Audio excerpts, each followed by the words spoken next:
जय मसीह की। मैं पास्टर कृष्णा कुमार आप सब लोगों का बहुत बहुत स्वागत करता हूँ। परमेश्वर का धन्यवाद हो आज की सुबह के लिए, जब हम सब लोग एक बार फिर से मिले हैं खुदावंद की इबादत करने के लिए, उसकी आराधना करने के लिए। सो आइए मेरे साथ निकाल लीजिए आज की सुबह में पहला तीमुथियुस उसका 3रा अध्याय, जिसके ऊपर में हम लोग मनन करने वाले हैं। इससे पहले कि हम वचन में पढ़ें, आइए हम प्रार्थना करें। सर्वशक्तिमान पिता परमेश्वर, अनुग्रहकारी प्रभु, हम आपको धन्यवाद देते हैं कि आपने हम सबको जीवित रखा कि हम एक साथ मिल के प्रभु आपके वचन का अध्ययन कर सके। हमारे साथ हो प्रभु, और आज के वचन के द्वारा हम सबसे बातचीत करें, अपनी महिमा लें और आपका नाम सबसे ऊंचा और सबसे ऊंचा हो। धन्यवाद प्रभु कि आपने हमारी प्रार्थना सुनी है। प्रार्थना यीशु मसीह के नाम से, आमीन।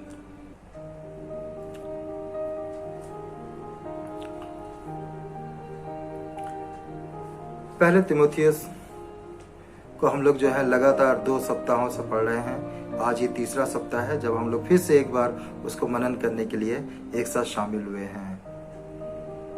मैं परमेश्वर को धन्यवाद देता हूँ कि प्रभु ने मुझे यह अवसर प्रदान किया है कि मैं आप लोगों के मध्य में इस प्रकार से परमेश्वर के वचन को लेकर के आ पाऊँ। ये मेरे लिए बड़े ही सौभाग्य की बात है जो प्रभु ने दी है।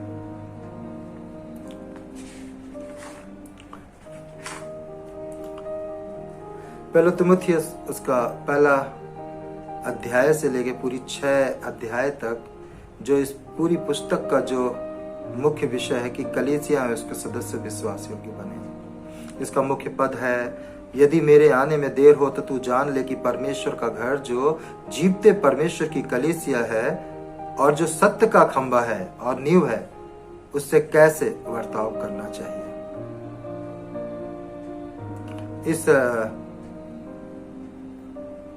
पूरे जो पुस्तक है उसका जो मुख्य विषय है वह है स्थानीय कलीसिया में सेवा कार्य का संचालन विश्वास योग्यता से करें।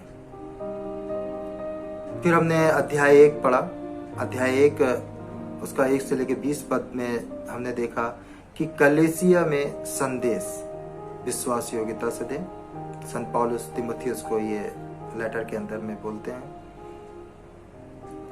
और उस भाग में हमने 3 बातों को सीखा कि कलीसिया में खरी शिक्षा दें, कलीसिया में सुसमाचार को प्रचार करें और कलीसिया में विश्वास की रखवाली करें। उसके बाद फिर हम आगे बढ़े और उसके दूसरे अध्याय को हमने अगले सप्ताह में जब देखा तो हमने पाया कलीसिया एवं उसके सदस्य विश्वास योग्य बने। उसमें हमने 3 बातें देखी। सबके लिए प्रार्थना करें विश्वास योग्य बनकर, सुसमाचार सुनाएं विश्वास योग्यता के साथ, और सुसमाचार को व्यवहार में लाने के लिए विश्वास योग्य बने। अब हम 3रे अध्याय के ऊपर में आज की सुबह में मनन करने आए हैं, जिसके अंदर भी हम लोग 3 बातों को देखेंगे। पहला भाग देखेंगे हम रखवाले की योग्यता 1 से लेकर 7 तक। दूसरी बात हम देखेंगे सहायक की योग्यता 8 से लेकर 13 तक, और 14 से 16 अपनी जिम्मेदारी को समझें। कलीसिया, पासवान, एल्डर, डीकन, ये सब कुछ परमेश्वर के राज्य को महिमा देने के लिए है। शिक्षा कलीसिया के लिए, शिक्षा पास्टर के लिए, शिक्षा सेवक के लिए, एल्डर डीकन के लिए, शिक्षा कलीसिया में कार्य करने के लिए, शिक्षा उन तमाम लोगों के कार्य करने के लिए जो अपना योगदान कलीसिया में देते हैं। यहाँ पे जो विशेष बात जो मिलती है वो ये है कि कलीसिया में सबको विश्वास योग्य बनना है परमेश्वर के लिए, और कलीसिया में सबको परमेश्वर के साथ चलना है और योग्य बनना है कि जब हम उस प्रभु के सम्मुख पहुंचे तो हम विश्वास योग्य पाए जाए। संत पौलुस यहाँ पर तीमुथियुस को कुछ महत्वपूर्ण निर्देश देते हैं, और ये निर्देश बहुत महत्वपूर्ण है। विशेष करके अगर हम देखें तो आपको जब अभी अध्ययन करेंगे तो आपको लगेगा ये सारी बातें तो पास्टर्स के लिए हैं, एल्डर डीकन के लिए हैं, लेकिन वास्तविकता में ये सारी बातें वो हर एक विश्वासी के लिए है जिसको परमेश्वर ने चुना है और बुलाया है। राज्य के लिए, ताकि वो इन बातों से अपने आप को योग्य बनाए और परमेश्वर की महिमा करे। तो आप मेरे साथ तैयार हैं अध्ययन करने के लिए? आइए हम आगे बढ़े।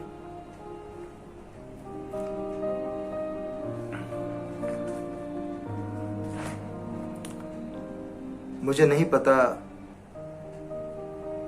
कि इन दिनों में परमेश्वर के वचनों के द्वारा हमारे कौन कौन से भाई बहन आशीष पा रहे हैं और बढ़ रहे हैं,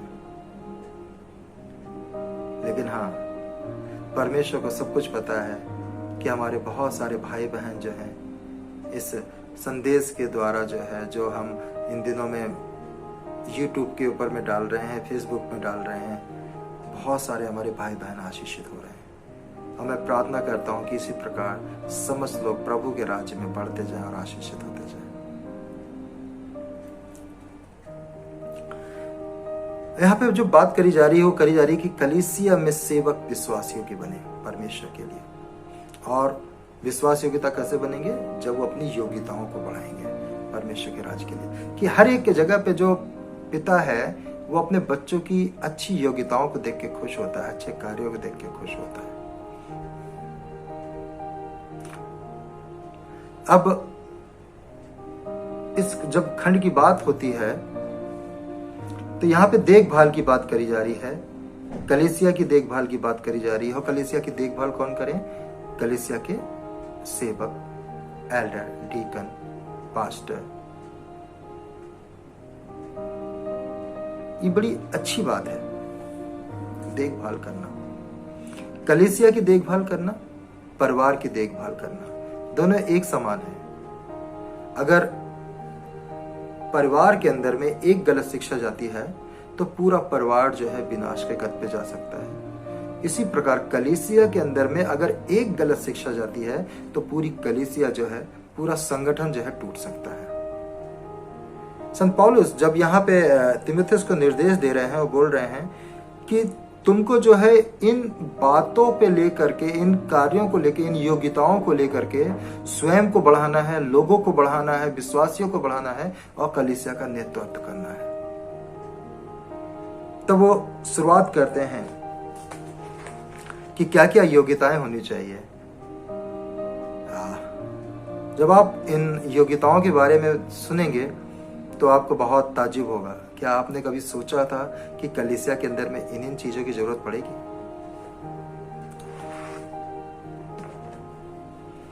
यहां बताते हैं रखवाले की योग्यताओं के विषय में 4 बातें। चरित्र के विषय में बताते हैं, उनके बाहरी व्यक्तित्व के व्यवहार के विषय में बताते हैं, क्षमता के विषय में बताते हैं और सामाजिक स्तर के विषय में बताते हैं। इन 4 बातों के अंदर में वो कुछ चिन्ह देते हैं जिसके अंदर में एक अगुवे को बढ़ना चाहिए, एक सेवक को बढ़ना चाहिए। चरित्र के विषय में बताते हैं, वो बताते हैं चरित्र के विषय में 4 बातें हैं रखवाले की योग्यताओं के लिए। ध्यान दीजिएगा, एक चरित्र, दूसरा उनका बाहरी व्यक्तित्व, तीसरा उनकी क्षमता खुद की, और तीसरा सामाजिक स्तर के विषय में।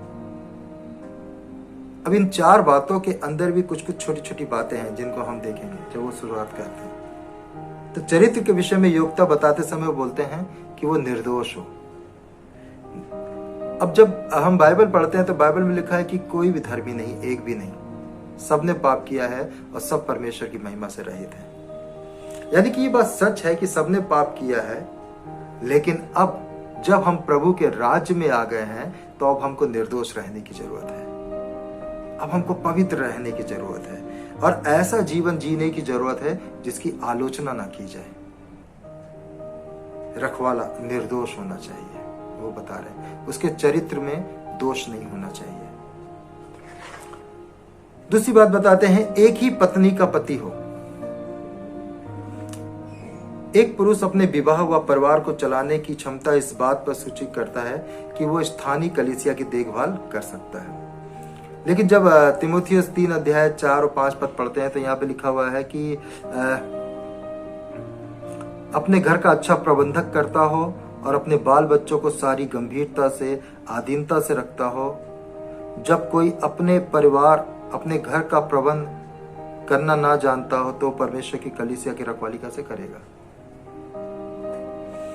जिस व्यक्ति का विवाह संबंध अच्छा चल रहा है और वो अपने बच्चों को अच्छी शिक्षा दे रहा है, वो कलीसिया को बड़े अच्छे से रख सकता है। लेकिन यदि भी जिसका विवाह संबंध ही अच्छा नहीं है और जिसका बच्चों के साथ ही अच्छे रिलेशनशिप नहीं है, तो उसके पास संभव ही है कि कोई भी अपनी विवाहिक समस्या लेके जाए या अपने बच्चों की समस्या लेके जाए।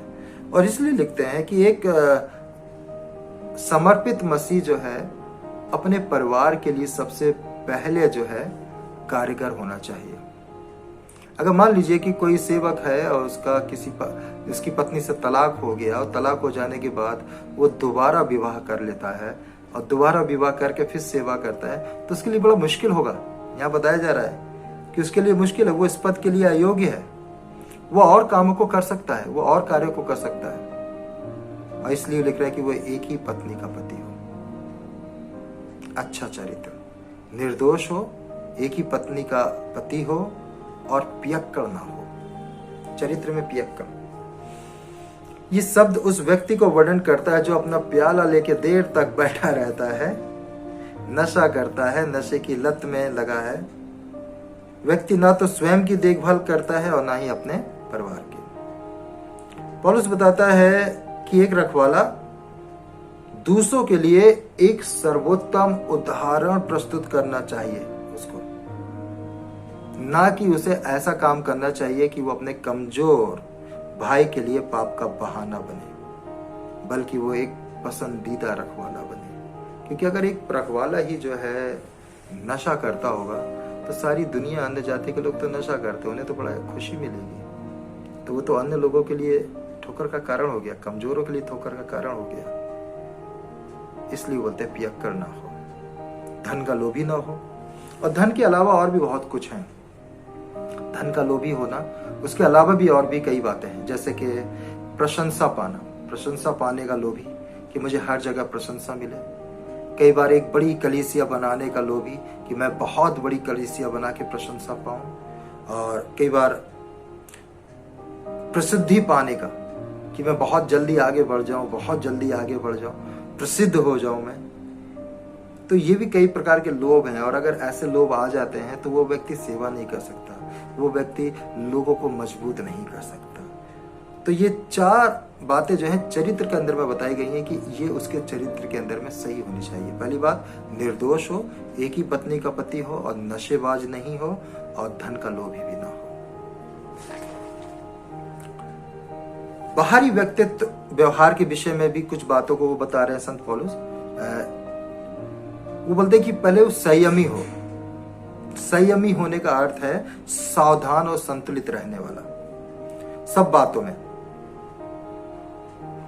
प्रत्येक परिस्थिति में अपनी मानसिक संतुलन बनाए रखने वाला, प्रत्येक बात में रखवाले की दी गई सम्मति संतुलित और विवेकशील हो, उसके व्यवहार में संयम हो, परमेश्वर के वचन की संतुलित शिक्षा प्रचार करने वाला हो, संतुलित संयमी हो। दूसरी बात बता रहे हैं, पहनवाई करने वाला हो।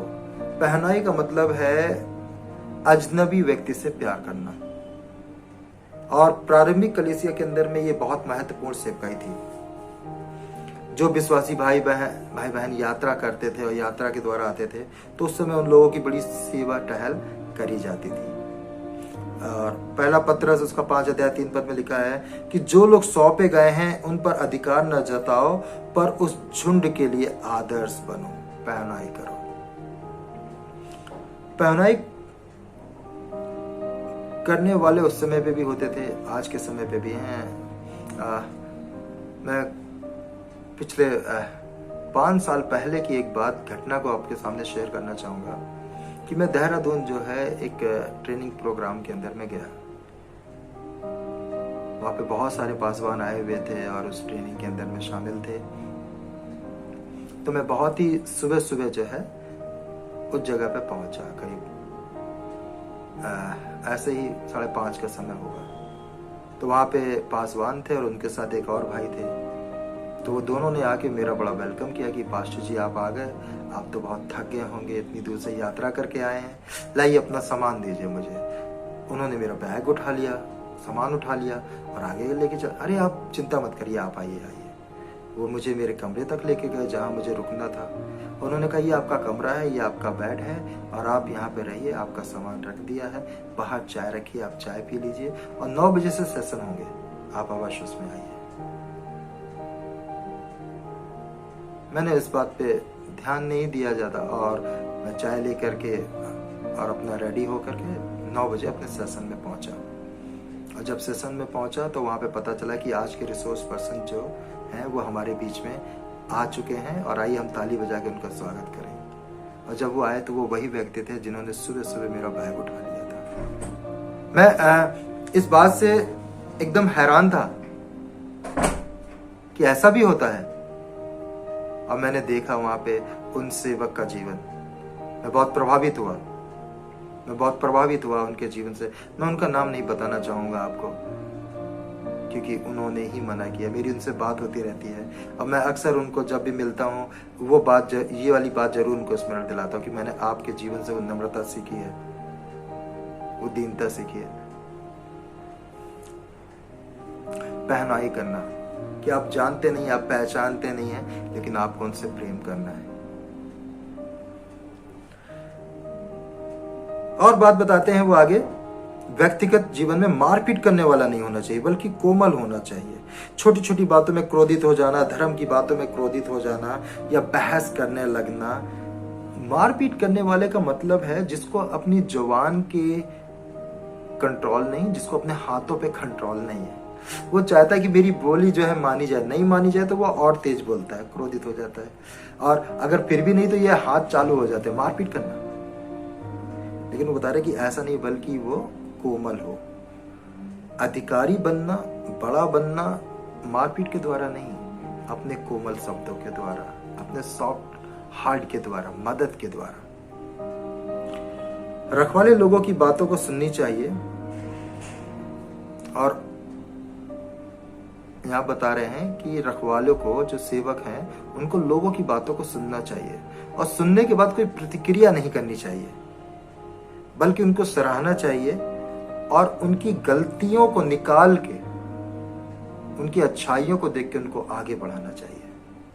हम जो है किसी को भी दंड देख करके नहीं बदल सकते, लेकिन हाँ, हम अपने कोमल शब्दों से उनकी गलतियों को निकाल के उनकी अच्छाइयों को लेकर के उनको बदल सकते हैं। इसलिए कहते हैं कि कोमल होना चाहिए, झगड़ालू ना हो।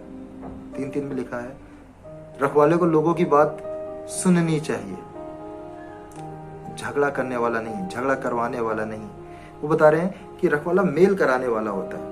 और कई बार अगर मैं अपनी पास्टर मिनिस्ट्री के अंदर में देखा है कि जब मैं एक ही परिवार के कई लोगों से मिलता हूँ, 2 लोगों में लड़ाई हो गई है तो एक जब अकेले में बात करता है तो दूसरे की बहुत बुराई करता है, दूसरा जब मिलता है तो वो दूसरे की बहुत बुराई करता है। अब मैं पासवान हूँ, मैं सच जाके बता दूं कि वो तो तुम्हारे बारे में ऐसा ऐसा बोल रहे हैं और वो तुम्हारे बारे में ऐसा ऐसा बोल रहे हैं, तो वो तो लड़ाई और भड़क जाएगी, झगड़ा भड़क जाएगा। बल्कि क्या होता है कि उनकी बातें सुनने के बाद, उनकी अच्छाइयाँ निकालने के बाद मैं वो अच्छाइयाँ उनको बताता हूँ कि देखो वो तुमसे बहुत प्यार करते हैं, वो तुम्हारी इन बातों को लेकर के बड़े ही प्रभावशाली हैं और बहुत तुम्हारे ऊपर गर्व करते हैं और एक दूसरे से इस प्रकार की उनकी अच्छाइयों को बता देते हैं और दोनों में मेल हो जाता है और झगड़े खत्म हो जाते हैं। और जब वो मिलते हैं तो लगते ही नहीं कभी इनमें झगड़ा हुआ है। झगड़ालू होना भी नहीं चाहिए और झगड़ा पैदा करने वाला भी नहीं होना चाहिए। एक चरवाहे का बाहरी व्यक्तित्व जो है, व्यवहार जो है, लोगों को पसंद आने वाला होना चाहिए, जिसके द्वारा लोग जो है परमेश्वर की महिमा करें, परमेश्वर की बढ़ाई करें। वो संयमी हो, पहनाई करने वाला हो, कोमल हो, मेल कराने वाला हो। ये जो है बाहरी व्यक्तित्व है जो बता रहे हैं वो। तीसरी बात वो क्षमता के विषय में बताते हैं कि क्षमता जो है उसके अंदर होनी चाहिए। 3 बातें कि वो सिखाने के योग्य हो। प्राचीन के मुख्य सेवा कार्यों में से जो एक था परमेश्वर की वचन की शिक्षा देना। विद्वानों का मानना है कि रखवाला और उपदेशक एक ही व्यक्ति के लिए उपयोग किए गए ये 2 शब्द हैं जो कार्य हैं, परंतु एक रखवाला एक शिक्षक होता है। 1800 दशक के अंदर में अमेरिकन सुप्रसिद्ध बिशप थे फिलिप्स बूब्स। उन्होंने सिखाने के विषय में और निपुणता के विषय में एक शब्द कहा कि ऐसा नहीं कि कोई भी व्यक्ति जो है संयोग बस या अचानक से आए और जोश के कारण एकदम से अच्छा प्रचारक बन जाए। रखवाले को ध्यान पूर्वक विद्यार्थी होना आवश्यक है और परमेश्वर के वचन का और उन पुस्तकों का जो उस वचन को जानने और सिखाने में सहायता करती हैं अध्ययन करना चाहिए। और जो सेवक अपने अध्ययन में आलसी है वो प्रवचन मंच पर अपमानित होता है।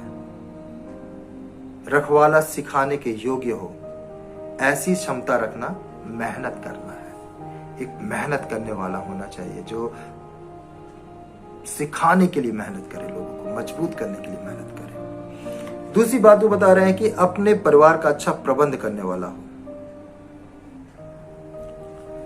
रखवाले के लिए अपने विवाह को संभालना, बच्चों को संभालना और परमेश्वर की इच्छा में लेकर के चलना, इसके लिए भी एक बहुत महत्वपूर्ण क्षमता की आवश्यकता है।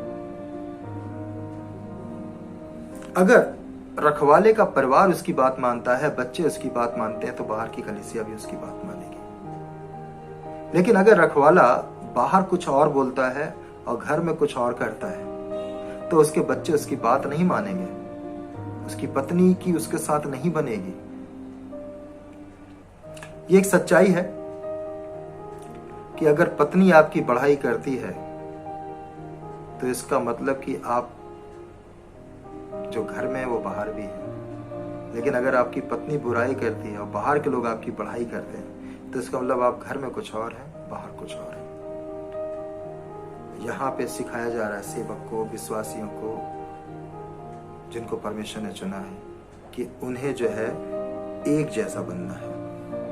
प्रेम, सच्चाई, अनुशासन और मसीह की शिक्षा में बढ़ना है। जो घर में देते हैं वही कलीसिया में दें और जो कलीसिया में देते हैं वही घर में करें। और इस तरह से समस्या पैदा नहीं होगी बल्कि वो आगे बढ़ते जाएंगे। फिर तीसरी बात बताते हैं वो नौसिखिया ना हो क्षमता के विषय में।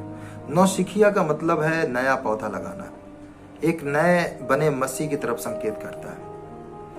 उम्र परिपक्वता का प्रमाण नहीं है, परंतु उस व्यक्ति के लिए अच्छा होगा जो कलीसिया के उत्तरदायित्व को संभालने से पहले अपनी आत्मिक उन्नति व अध्ययन समय में व्यतीत करता है। शैतान खुश हो जाता है प्रियो जब एक नौसिखिया रखवाला सफल होकर अहंकारी हो जाता है और सब बने बनाए को तोड़ डालता है। अब वो बताते हैं डी, सामाजिक स्तर के विषय में, कि वो लोगों में आदरणीय हो, जहां पे लोग उसका आदर करें, और साथ ही साथ बाहर वालों में उसका नाम सुनाम हो। प्राचीन या पास्टर के पद पे कार्य करना आसान नहीं है,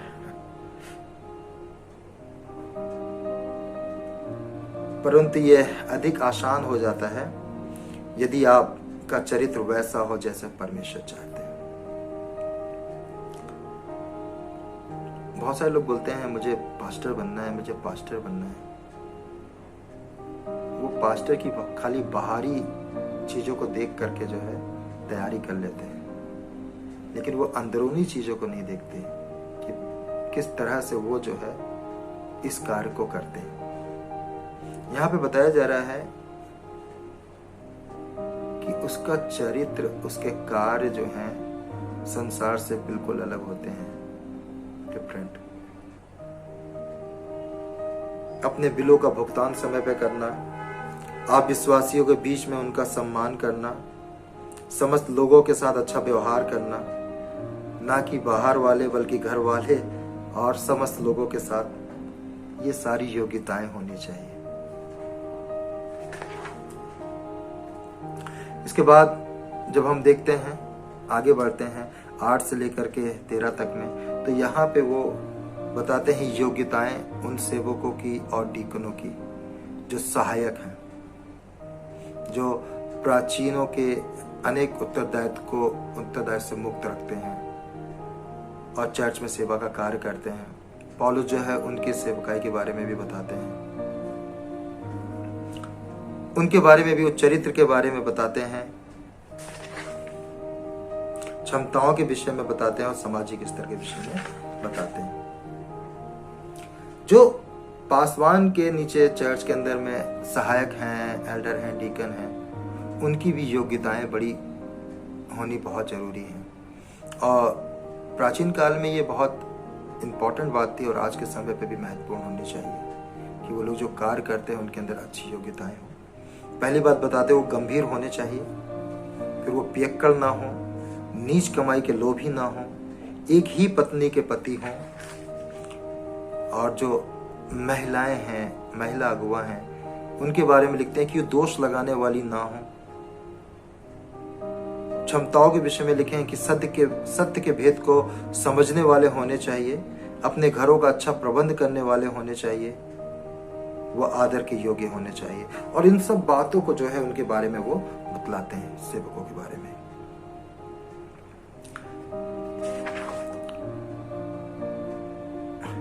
गंभीर होना बहुत जरूरी है सेवकों को। गंभीरता जो है अपने कार्यभार में और बढ़ावा लाती है।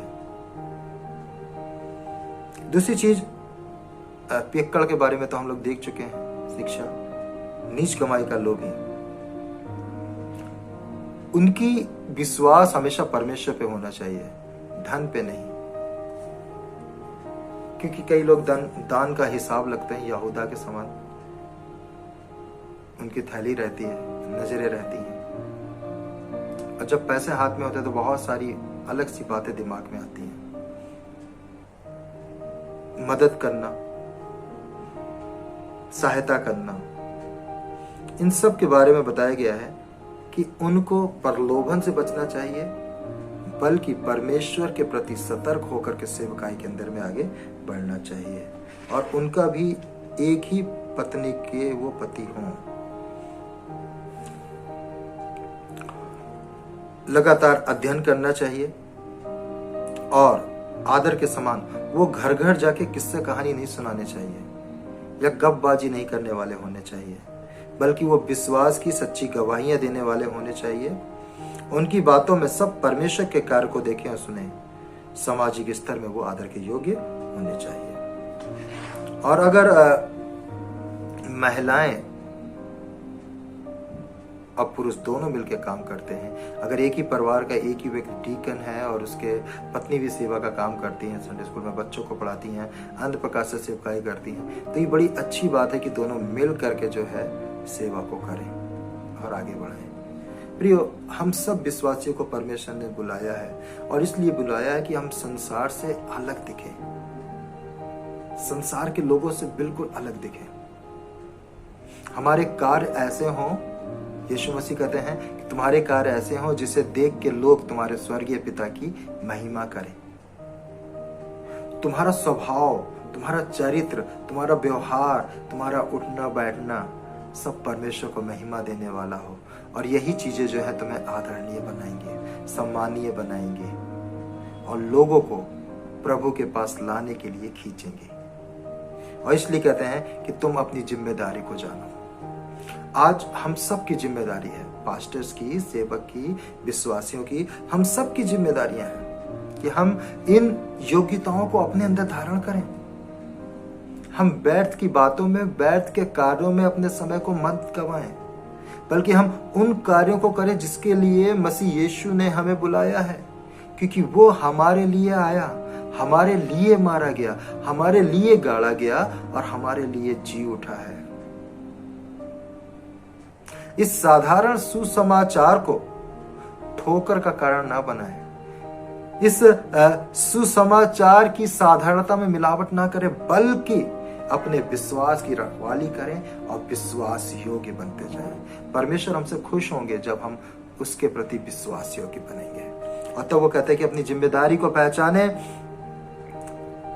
इसलिए मैं जल्द आने की आशा रखने पर भी ये बातें तुझे इसलिए लिखता हूं कि तू यदि मेरे आने में देर हो जाए तो तू जान ले कि परमेश्वर का घराने में जो जीवते परमेश्वर की कलीसिया और सत्य का खंबा है और नींव है, कैसे बर्ताव करना चाहिए। इसमें संदेह नहीं कि भक्ति का भेद गंभीर है, अर्थात वो जो शरीर में प्रकट हुआ, आत्मा में धर्मी ठहरा, स्वर्गदूतों को दिखाई दिया, अन्य जातियों में उसका प्रचार हुआ, जगत में उस पर विश्वास किया गया और महिमा में ऊपर उठा लिया गया। यीशु मसीह। आप और हमको यीशु मसीह ने बुलाया और हम सब लोग जिम्मेदार हैं सुसमाचार प्रचार के। पासवान, सेवक, एल्डर, डीकन, हमारे भाई, हमारे बहन, बच्चे सभी, और हम सभी को योग्यताओं से तृप्त होना है। अपने अंदर की उन बुरी चीजों को निकालना है जो हमें मसीह से दूर करती हैं, बल्कि हमें उन चीजों को धारण करना है जिससे परमेश्वर की महिमा होती है। इसलिए कलीसिया में बने रहो, इसलिए कलीसिया में सीखते रहो, इसलिए प्रतिदिन परमेश्वर के वचन को पढ़ो और उसके अनुसार अपने जीवन को ढालो। विश्वास की अच्छी कुश्ती लड़ो, विश्वास और शुद्ध विवेक को थामे रहो। आप बढ़ते जाओ। प्रभु आप सबको बहुत आशीष दे और आप अपने इस मसीह जीवन में योग्यताओं से तृप्त हो जाएं, योग्यताओं से भर जाएं, ताकि आप जो भी काम करें, जहां भी करें, जिस जगह पे भी आप काम करें, वहां पे परमेश्वर की महिमा हो। आपकी नहीं, परमेश्वर की महिमा हो। आपका कार्य जो है हर एक जगह पे परमेश्वर को प्रकट करे, परमेश्वर की महिमा करे। अपने आप को इस योग्य बनाओ, इस तरह से योग्यताओं से भरो। हम लोगों ने देखा कलीसिया में संदेश विश्वास योग्यता से दें, उसके सदस्य विश्वास योग्य बने और कलीसिया में सेवक विश्वास योग्य बने, विश्वासी विश्वास योग्य बने। प्रभु आप सबको आशीष दे। आइए हम प्रार्थना करें। पिता परमेश्वर, हम आपको धन्यवाद देते हैं आज के वचन के लिए, जिसके द्वारा आपने हमें शिक्षित किया है। प्रभु आपका राज्य बढ़े, हम घटे और आप बढ़े। होने दे प्रभु की मैं प्रार्थना करता हूँ, हमें योग्य बना।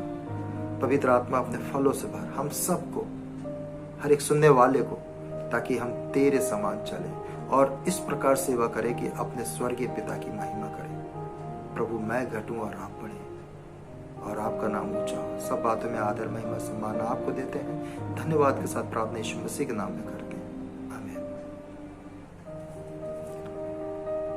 प्रभु आप सब लोगों को बहुत आशीष दे। God bless you. जय मसीह।